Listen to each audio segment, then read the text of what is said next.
to the PlanetRoq Podcast, the hottest show in the cosmos. Get ready for insight and inspiration right here on PlanetRoq with your special guest, Lindsey Alley. And your cosmic guide through our ever-changing space and time, I'm your host, Raquel Herring.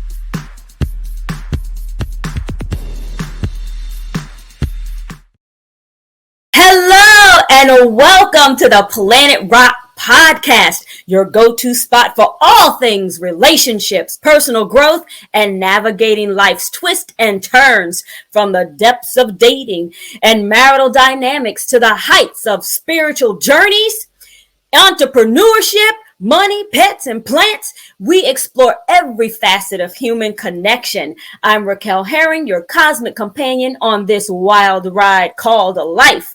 Each episode of PlanetRoq is packed with insights and inspiration to help you thrive in this ever-changing world. From heartwarming stories to candid conversations, we're here to empower you and uplift your spirits.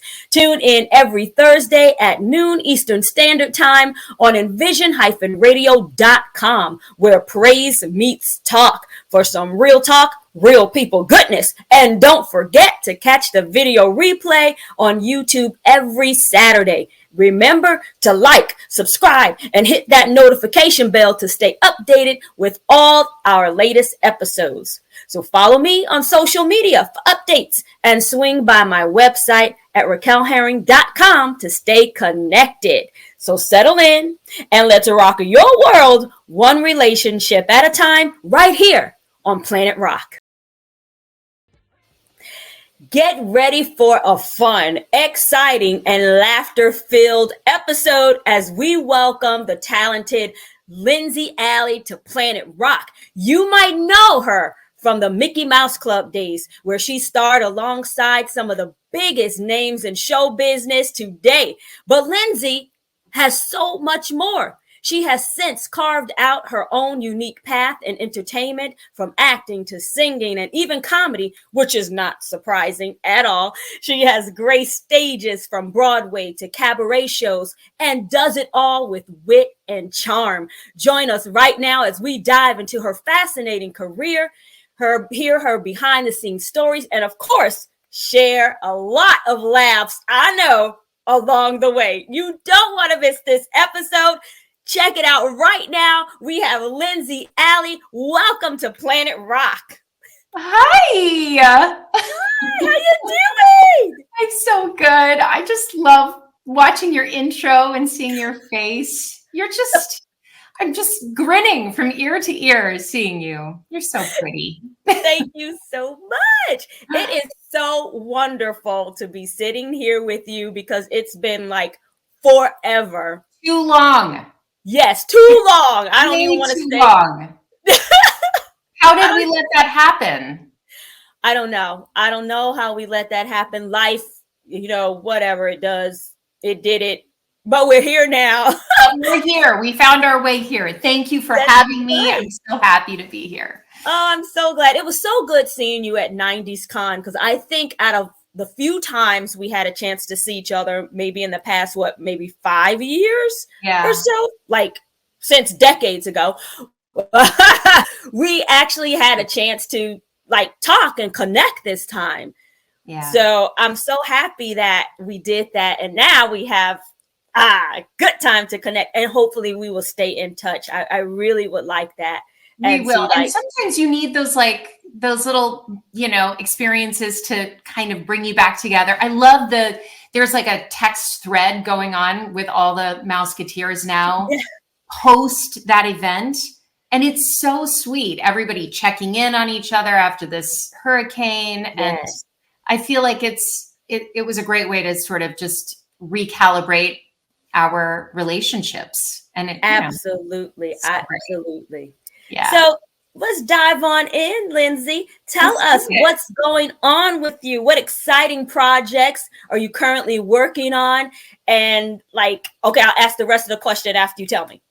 Okay. So, I wish I was going to be a lot more exciting than I'm about to be.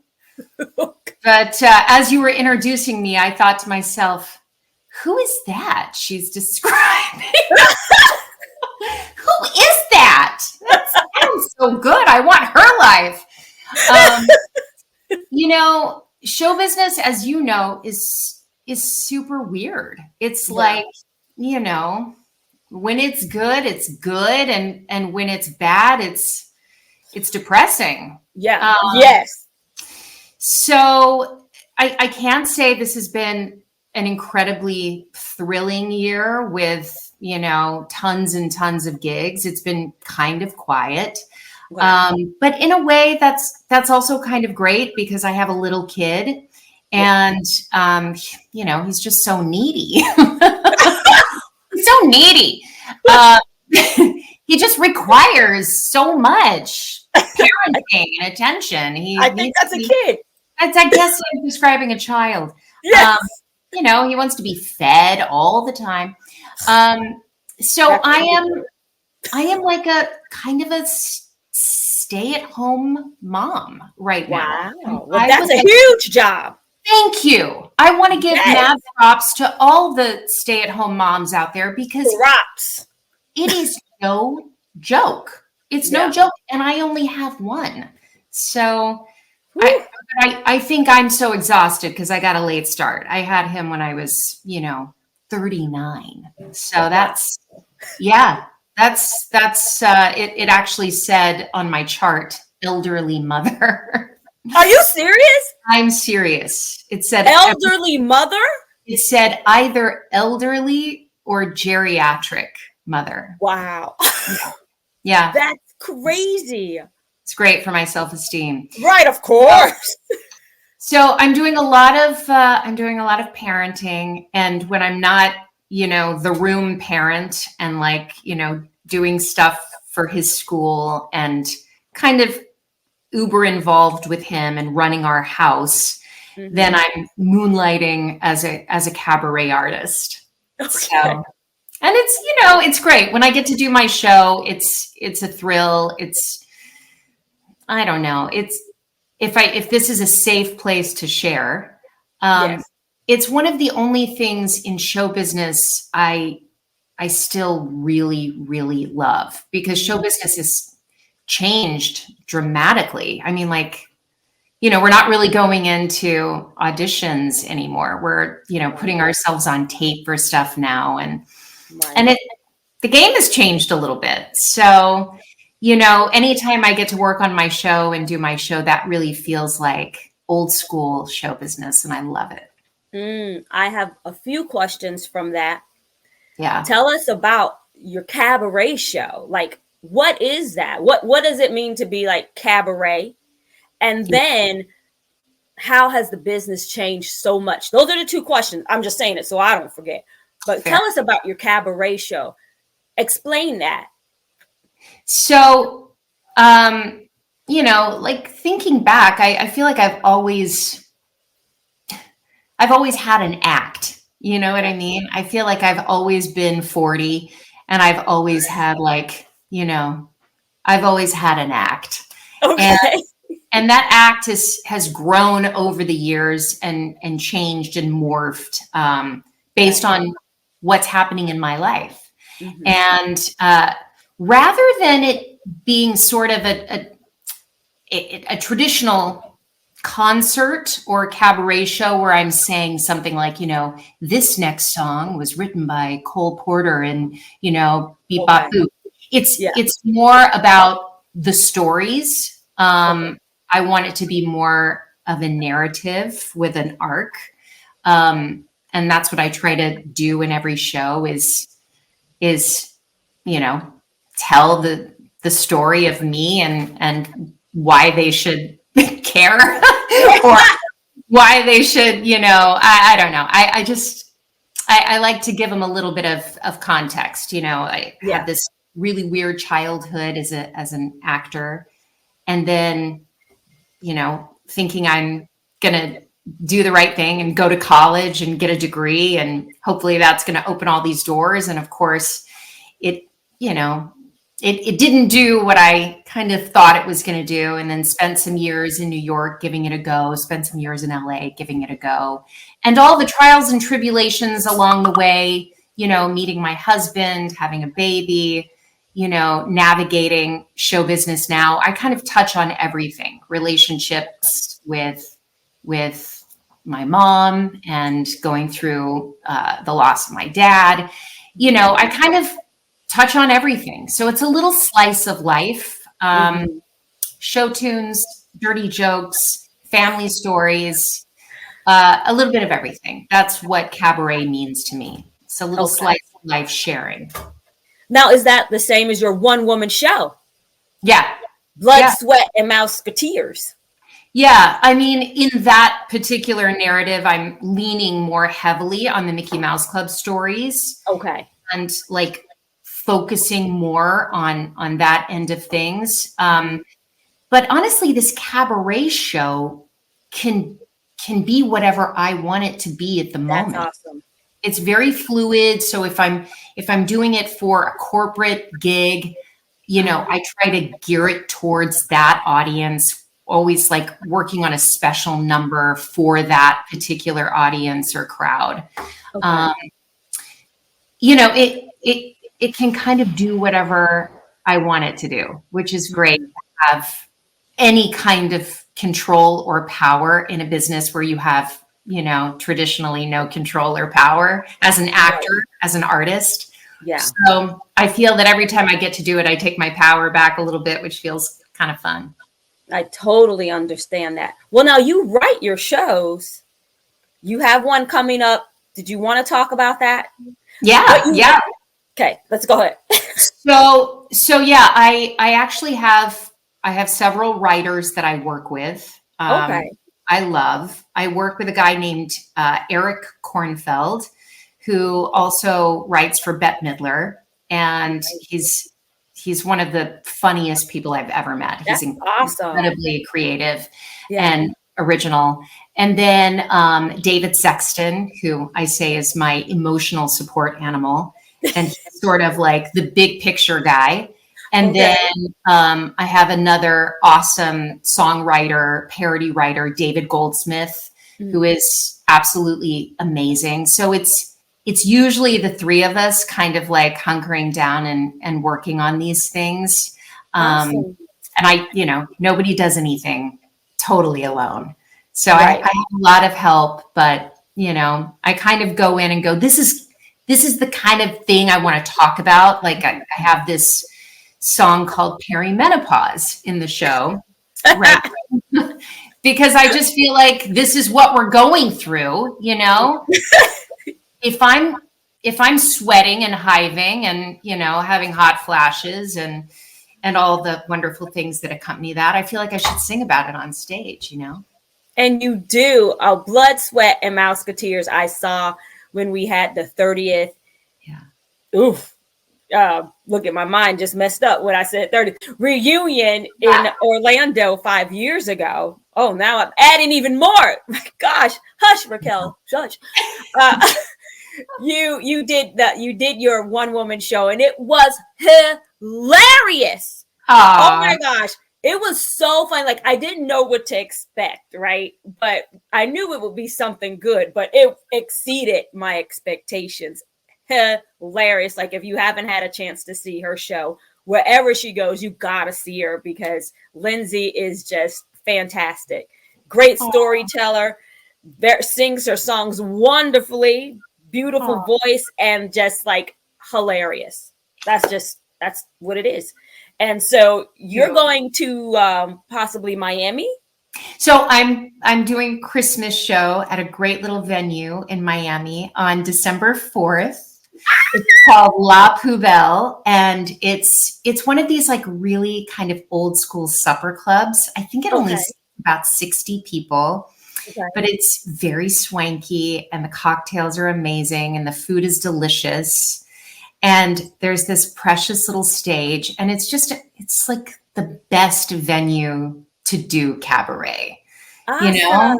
Yeah. So, go ahead. Sorry. How did it come to it being in Miami? So I've done several gigs recently in Miami. So my friend David Sexton, the emotional support animal, Yes. he lives in Miami, and he's sort of like Mr. Miami. And he has his hand in all kinds of pots down there, and he always has an event. And so he'll kind of, drag me down for, whatever mission he's on. And so I do a lot of events for him down there, which is amazing. I feel like, it's an opportunity for me to do my thing, but usually for a really great cause. He's involved with some incredible organizations. So I feel awesome being a part of those causes as well. Awesome. Cause. Yeah, that's my hometown. So I'm hoping I can make it. I don't live there anymore, but that would be awesome to see you there and see you again during your show, because like I said, it's awesome. I would love for you to come. As I said before we came on air, I haven't written that show yet, but we'll get there. I've got at least 4 weeks to pull it. Yeah. Oh, I'm sure it's going to be great. Yeah. I just love that you write your own shows, and then you're writing them specifically for what, the overarching theme is. Like you said, if it's corporate or something like that. I think that's awesome. And that you tailor the show for whatever you're doing it. Totally. I mean, I just don't feel like you can show up with a stock show anywhere. I feel like, that's, it wouldn't work for me. It wouldn't work for me. I feel like I need something very specific for that audience. I want that audience to feel seen. I want them to feel thought about ahead of time. And we really do try to tailor each show to, we try to think about who's in the room. So. That is awesome. Well, I'll tell you, after seeing your show, it inspired me to write mine. I've only put it up once, but people loved it. So how did it go? Tell me about it. Well, it was right before COVID. Yeah. Well, when we didn't know it was coming. Right. And right when people are getting interested and ready to be like, oh, let's take it on the road, COVID came. Right. Yeah. So that's how it works. Jeez. But you're going to get it back up, right? I should be used to that by now. I'm not. I'm never getting used to it. But, I should be. It seems like every time something huge, then something that I can't control ends up happening. But I'm going to be done with that now. It's a new decade for me. So that's that. And I hope to get it back up. When are you putting it back up again? What's your plan with it? We have not really planned yet. So we talk about it, but right now I have this show, and then I'm doing a political show where I'm a moderator here in Orlando. So I'm doing that right now, but I'm sure we're going to get back to it at some point. But you inspired me. That was the point. You inspired me to get up there and do it because you were just so hilarious. And I was like, wow, this is a great way to be back on the stage. And like you say, it's your project. It's your baby. You're in control. Yeah. And it does make you feel better. It gives you this sense of safety and comfort. And you feel like, yes, I don't have to be feeling depressed, about booking or whatever, because I have my own thing and I can get it back out there. So I totally feel you on that. Yeah. And you know what? It's sort of like every time I make a decision that, I'm feeling really blue, I haven't worked in a while, I'm going to book the show somewhere. I'm just going to call a venue that I know, and I'm going to see if there's a night, and I'm going to do it. And invariably, the whole work begets work thing is so true. As soon as I do that, other blessings start flowing. Do you know what I mean? Yes. And I just kind of feel like if you put yourself out there and you share what's on your mind and in your heart, and you keep it real for the peeps. Keep it real. I don't hold back in my show, and I don't sugarcoat. I don't, really, not at all. I talk about what's really happening in my life, and it's such a, I don't know, it's a cathartic experience. So I don't think I'll ever stop doing my show. I mean, I hope not. I might be an old lady and doing my act in the nursing home, right between shuffleboard and, the 4 p.m. dinner. So right. anyway, You'll yeah. still be doing it. And that's I'll still be doing it. I'll still be making doing people laugh. It's my thing. It's my thing. Yeah. So. Well, tell us how has the business changed? Because you mentioned that it's changed a lot. You talked about you used to go, we would go to the casting offices. Now, well, I haven't gotten an audition and I don't know when, okay? But I hear what you say, and yes, I hear what my friends say about it changing, about doing tapings at home, and that's kind of different and strange because who's there? You're taping yourself, or I guess maybe casting is on the other side. Tell us about it. I mean, I don't know. It's not that I love auditions. I don't think anybody absolutely loves going into a casting office and, feeling all of that nervous anxiety and schlepping across town with, all your gear and getting that one shot in the room. Right. But I do sort of, maybe I'm just romanticizing it because we don't do it that much anymore. Mm-hmm. But there was something to it. There was something to that little bit of banter as you were walking in the room and sort of winning them that way. Yeah. Do you know what I mean? Where you sort of connected with them as a person. Yeah. And even if your audition was trash, at least they knew you were fun. Should we her because she's fun? But I don't know. I sort of feel like the game has changed so much. And now I've got this little self-tape studio here in our basement. Uh-huh. And it's me and Lee. It's me and my husband doing these self-tapes. Yeah. And we've never had more control over an audition, right? We can stop and start and do it as many times as we want. Yeah.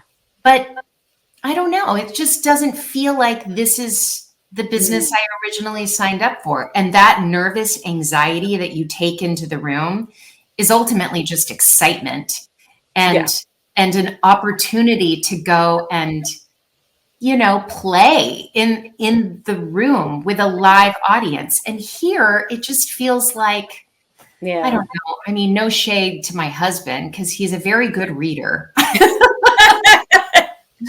He's a very good reader, but a little bit of the magic is gone in that, what it used to be. And then the whole if it's between Lindsey and somebody who has, 50,000 Instagram followers, and that part of it is, I'm not going to lie, it gives me anxiety. It's how much of the social media aspect plays into it and how much of show business is about being relevant on those platforms. And then all the, oh my gosh, am I saying the right things on these things? And it's a lot of, it's different. It's a different world. It is. Well, it's less personal. Yeah. Because before, like you say, you're in front of the casting director, the reader, maybe a couple of other people are in the room from the production, the director or something. And it's more personal then they can, maybe, they see something and say, well, do it like this or do it like that. And this way, you kind of just you're just going for it, You're on your own. Yeah, you're on your own. It's not, I mean, you can give them a couple options, but like you said, there's no one in the room to give you a redirect. You know what I mean? Right. So for especially what they're looking for. Exactly. Right. Exactly. So now, Lindsey, you began your career as a Mouseketeer. Yeah. Yeah. On Disney Channel's Mickey Mouse Club. Yep. And that's where we were together. That's where we met. Where we met. So wild. It was just 20 short years ago. Is that all? I'm going to go with that. Let's go with that. Yeah. Stick with that one. What was that experience like for you as a young performer? Because you were the youngest one out of the group. Yeah. Well, I mean, to be fair, I had done some regional theater before the Mickey Mouse Club. I did, Annie at the Burt Reynolds Dinner Theater. And so I had, I had my foot in show business a little before. Okay. And so I don't know, it's funny. Like when you're in show business from a very young age, it sort of feels like business as usual. You know what I mean? It's sort of, and, I personally had a wonderful experience on the show. My memories of the show are really happy and warm and positive. And I still kind of, reflect back, like when people are looking for something salacious from me about the experience. I don't know if you get that too, but like, what was that person really like, or what was really going on backstage? Mm-hmm. I really don't have anything but love for that experience. I mean, it was so positive. I loved the other kids. I loved the adults. You could tell that the adults really loved kids, and it was great. It was really a special time. Yeah. And you were on there for the duration, right? Was that like 8, 10 seasons? 6 years, 7 seasons. 6 years, 7 seasons. Wow. Yeah. I know. Isn't that nuts? It was like over 300 episodes. Wow. I know. Wow. Now, how was work after that? Because I talked to a few people and they were like, well, putting it on the resume was weird. You kind of had these feelings about maybe not wanting to put it on the resume. Was that the same experience for you? No, I mean, I always had it on there because I always felt it was like a conversation piece, if nothing else. Okay. You know what I mean? Like I never got too heady about, what will they take me seriously if I put on the Mickey Mouse Club? But, it's the Mickey Mouse Club. It's such a fun thing to talk about. And even to this day, like I am a real hit at cocktail parties. You know what I mean? Like if I'm somewhere and somebody mentions it, people still want to talk about it. It's good. It's a curiosity. It's always been on my resume. I never felt weird about having it on there. That's good. And when you left the Mickey Mouse Club, what came after that? What was life like between that time when you came out there? So, like I kind of very briefly touched on, I felt like right after the show ended, I sort of felt like I had missed certain parts of my childhood. Mm-hmm. And that's why I went to college, because I didn't want to miss another. I had an opportunity to go to the Burt Reynolds Institute for Theater Training in Jupiter after high school. And then I thought, sorry, that's my husband's computer dinging away over here. I don't know how to work it. And then I thought, well, I could just go straight to LA or New York and not go to college. But I felt like I had missed enough like homecoming dances, and I had missed sort of those like milestone-y childhood things that I didn't want to miss this collegiate experience as well. Yeah. And so I went to the University of Missouri, Columbia, and I majored in theater. And again, I had an amazing experience there. I got to be a big fish in a small pond in their theater event, which was, amazing. Yeah. And then I had so much luck as a kid actor that I was under this sort of delusional assumption that it would just continue. I would just, graduate from college where I was, the big fish, and I would move to New York and I would be a Broadway star.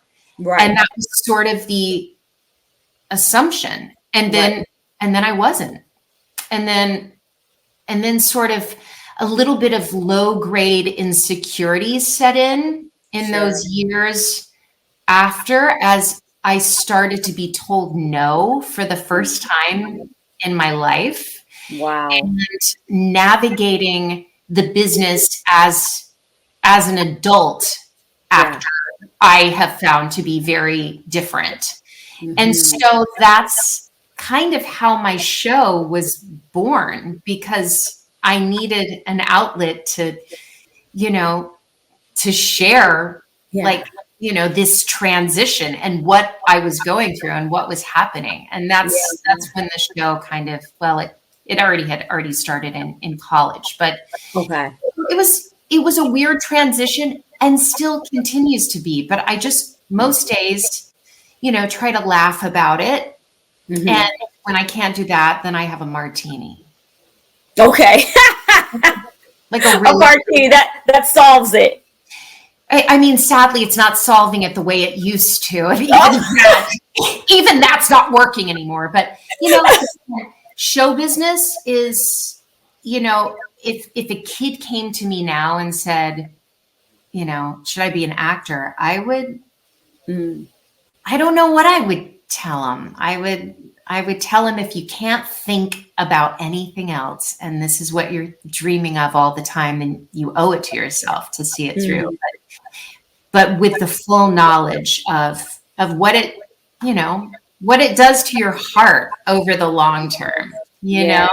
Yes. So I totally understand that. Yeah. Yeah. Well, with your one woman show, because you gave us a little bit of how it came about, of say, I'm going to put myself on stage, which I think, sometimes you just have to open the door, open your own door, make the door, or make your own table and sit at it, and you've done that. So like, what was the most challenging parts about putting the show together? Because you thought, okay, I need to do this for myself. Like, what was that process? How did you end up just putting it all together, and those challenges that you experienced?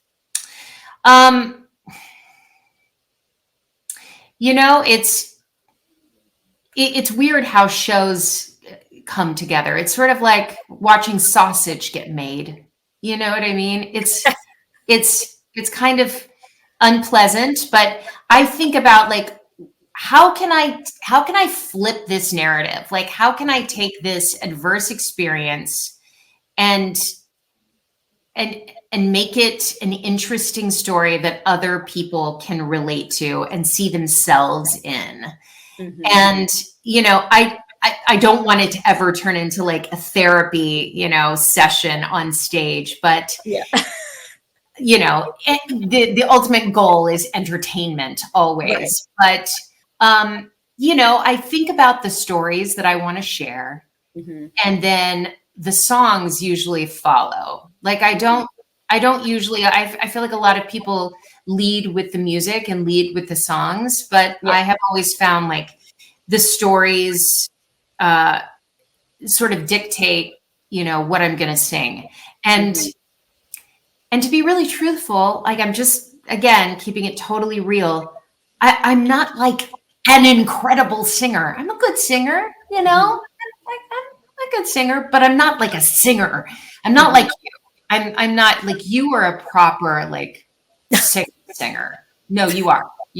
Let's be real. You are. And so I don't have that to lean on. So I can't say, hey, listen to me sing Gravity from Wicked. That's just, so I have to lean on the storytelling, and I have to lean on the narrative, and let that be the special driver in the show rather than the music.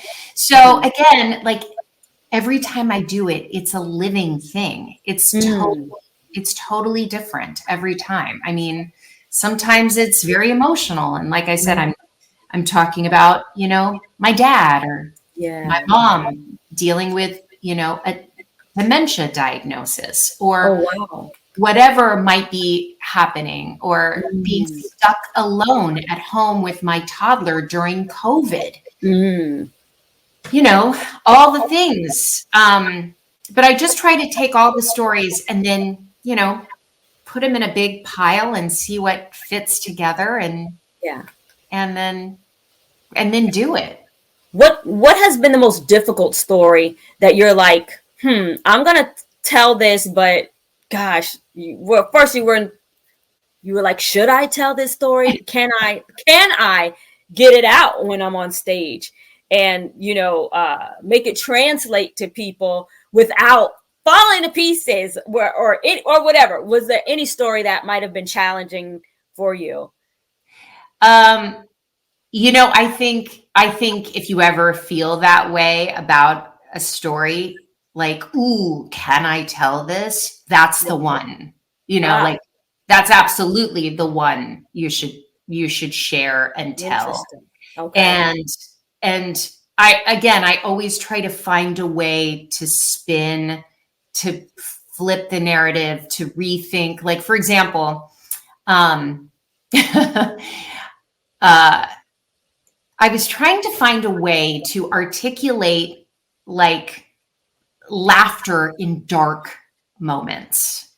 Like when the world is falling apart, like how can we look for the laughs? Because those are the things that carry me through the really dark times. Yeah. And I was just talking with Lee about this the other night. So Lee's mom, my husband's British, and his very British mother-in-law would regularly check in with me via text when my dad was sick in the hospital. Okay. And she would always send these texts that would say something like, Lindsey, I know your dad is having a surgery today, and I just want you to know I'm thinking of you, and we hope he's doing well.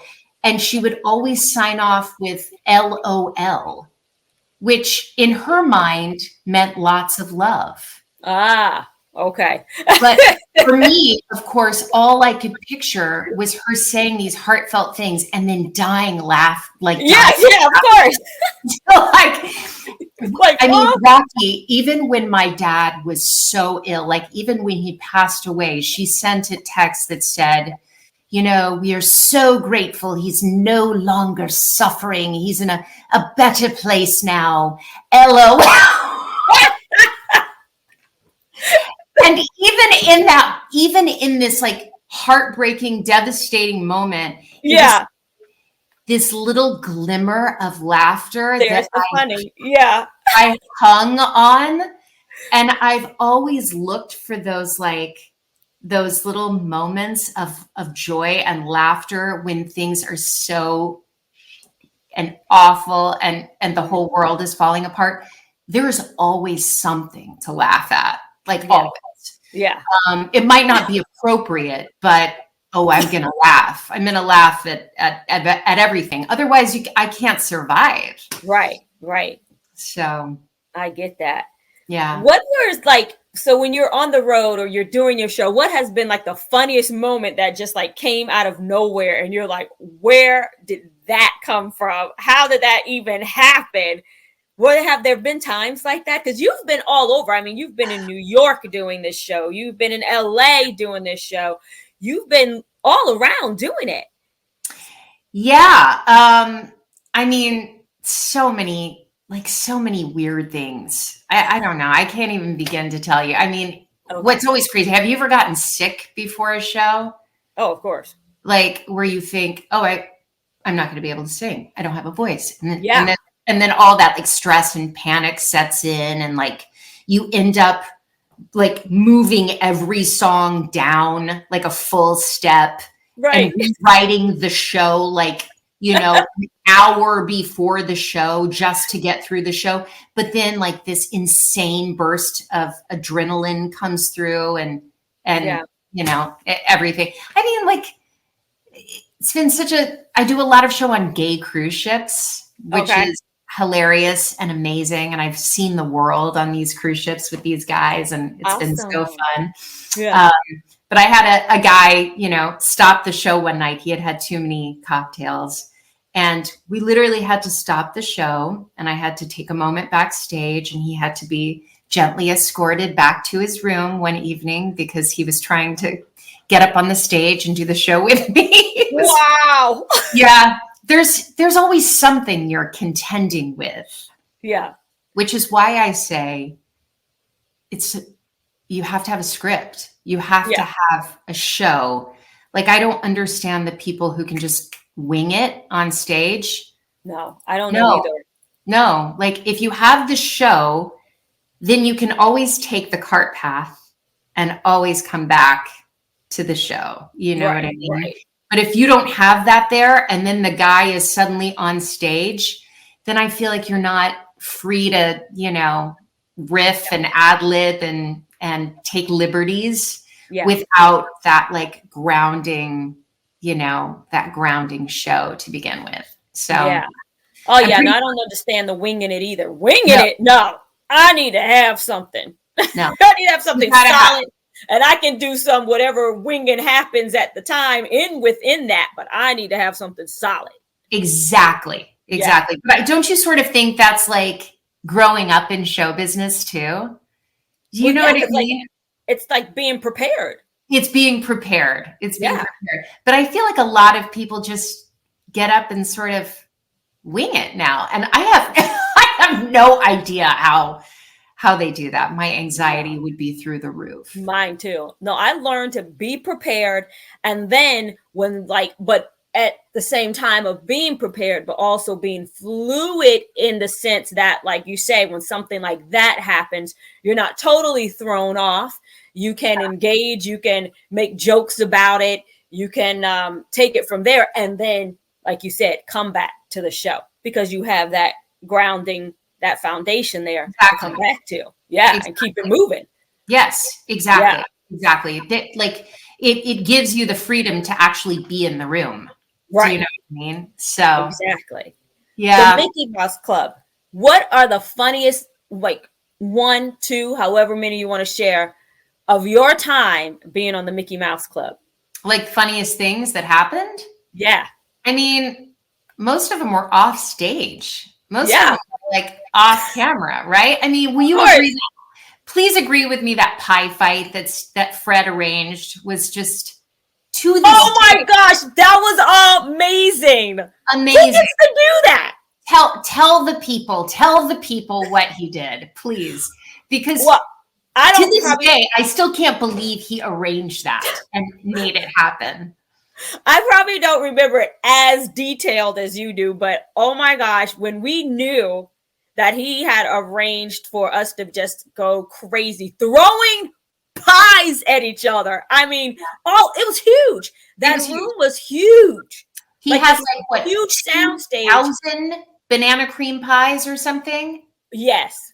Huge soundstage. We're eating, what was it, like the end of the season or something? Yeah. And when Bray brought out all these pies and was like, you're just gonna like just have fun. Like, what? Yeah. That was crazy. Who gets to do that?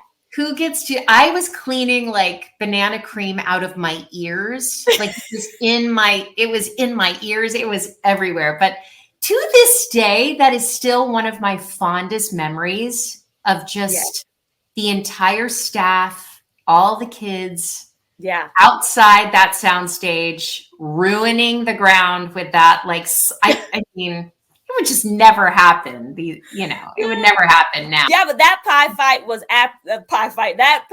just throwing pies at each other. Adults throwing it at adults and the kids throwing it at the adults and the kids. It was just so much fun. You're right. I would never forget that. And what about the camping trip we took?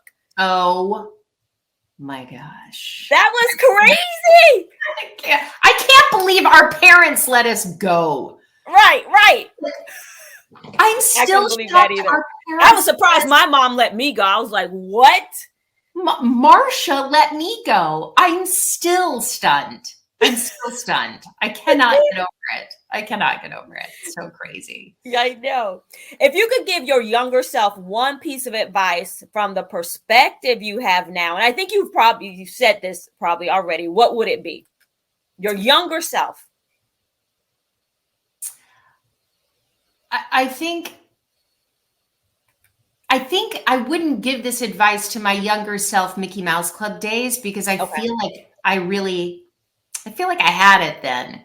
I would give my 20-something some advice. Okay. And it would be just unabashedly be you. Stop stop like trying to be who you think they want you to be. Yes. Because I know that just sounds like so generic, Mm-hmm. but it's so true. Like I feel like we have this fearlessness when we're kids. Yeah. And we lose that somewhere along the way. We are sort of, I don't know what happens to that fearlessness and that innate confidence that, like, when I think back to to one of the auditions for the show, I had a pre-taped recording of One Voice. Remember we sang it together on the show? Yes. The Barry Manilow tune. I sang that for one of my auditions, and I had the wherewithal as like a 10-year-old not to like start from the beginning, because I knew we had limited time to get up there and like sing something. Yeah. But how baller of me. Like I fast forwarded that I could just do the big like belty moment at the end. And I just got up there. I was like, I'm going to show him the best stuff I can do. And I just got up there and wailed on it as like this Barry Manilow tune as a 10-year-old girl. Yeah. And I think somewhere along the line, like I lost that confidence. I lost that, Me that too. sort of, and I've been getting it back in my 40s, because I think something happens, like your hormones start falling apart and you don't care. Is that what it is? You don't even have the strength to care anymore. And so I have a little bit of that like fearlessness back now. Yeah. But, you know, it's been a good long, lots of years in my 20s and early 30s, like being a little fearful of fully just being me, Yeah. Yeah. And so the advice I would give is just be you. It's your superpower. Just great advice. That's the same advice I give when anyone asks me, what would I say to artists coming up now? That's what I'd say. Be yourself. Yeah.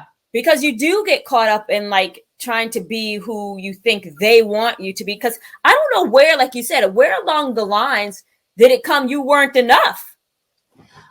Can we like pinpoint it? I know we're like in like a full on like therapy moment, but I actually tried to track back. Like when did that happen? Was it just a cumulative buildup of people telling you no in the That's what I was gonna say. Maybe it was that. Yeah. But I think for me it started, I write it in my book, and I don't want to like, I'm going to try to say it like very covertly, but I think it started just from one person that I felt was just like really one of my biggest supporters, maybe not feeling that excited about me because maybe I was changing, my world's changing, I'm coming into like out of my teens. And then maybe I think from feeling that person did not think that I was enough, I think that really sent me down a spiraling, a spiral down. And I really didn't consider it because I think I always tried to cover it, maybe it's not there or just like ignore it. But like, I think that's where it like started, its inception. And then from there, now you hear this no. And as you keep hearing no's or, well, we went another way or no, then you're starting to feel now, well, shoot, they don't think I'm it either, and like how, like, I don't know how people keep it, like what I am it, whether they believe it or not, or whatever they're saying, it's going to come back around and it's going to be my way. I really wish I had that at the time, but I think I had gotten so hurt at that inception that after that, it has taken me a while too, like you say, the confidence. And I think in the past, probably 5 years, I think 6 years of now being where I can see a little better. Yeah. I understand being an adult a little better. My confidence is coming back. Yeah. I mean, like everything you just said. Like, yeah, I'm feeling to be a little more, taking a little more risk than I would have before, and say, it doesn't matter the no's or whatever. I'm enough for me. I'm enough for me. And you know who thinks that I'm enough? God thinks I'm enough. Yeah. Because he gave me the talent, the gift, the ability. He thinks I'm enough. So how dare I go along with anybody thinking that I'm not? Then I'm the one that's ridiculous, and I need to stop being ridiculous. They're just being who they are. Right. I don't need to be ridiculous because I know who says I'm enough. Yeah. And most days that works. I mean, and if not, there's always the martini. There's always right. I don't drink, so I have to have a soda. Give me a Dr. Pepper. I need something. So good for you. So I've actually been trying not to drink. And do you know how hard it is to feel your feelings? Who wants to feel your feelings? It was, I don't know where I read that. It was like, well, if you don't drink, you're going to have to actually process your feelings. I was like, that's true. Terrible. That's true. Sounds awful. But no, it's everything you just said. The only difference is I can't pinpoint like one person who lost confidence in me. I think it was a series of no's, and that sort of beat me up a little bit. Yeah. A lot. Yeah. And then I kind of like stopped, as you said, being my own cheerleader. Yeah. And then when you get in your head that way, it's, it's tough. It takes you out for a while. It takes you down. But then, in the last, as I said, I will tell you, like having Owen has been a big, it's helped with perspective a lot, because I just kind of go, oh, like I have to take care of this person in front of me. This is obviously the most important thing. Absolutely. And then when I do step away from him and go and do a show, I sort of feel like this is my opportunity to go and be myself on stage. And I'm not going to miss that opportunity now, because I just don't have it. So I don't have any time to waste anymore. That's right. And I'm getting older by the second, and I require more Botox than ever. And I'm just going to go and tell all the stories, even the really hard ones, and find a way to make them all funny. Yeah.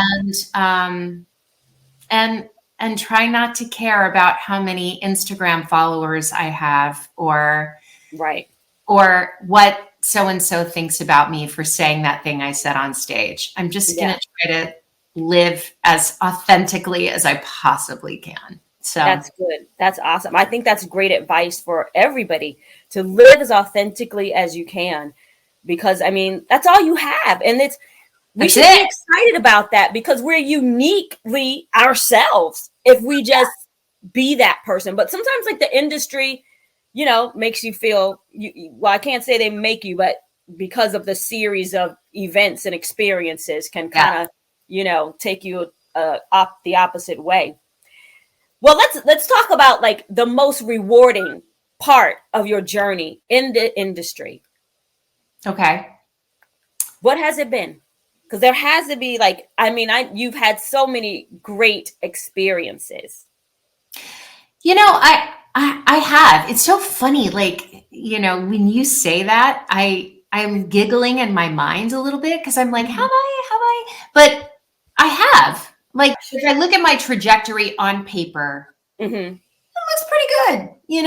Like I've done some things that, I think a lot of people would be really excited to do. And I count myself really lucky. You know what I mean? I've had an opportunity to be on really cool stages.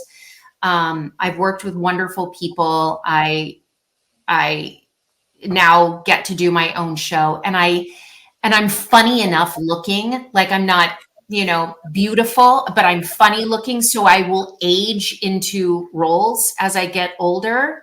Okay. I mean, that is the one thing for looking like a Muppet. Like I will. Are you kidding me? Oh my gosh. I will age into some great roles, and I feel really excited about that.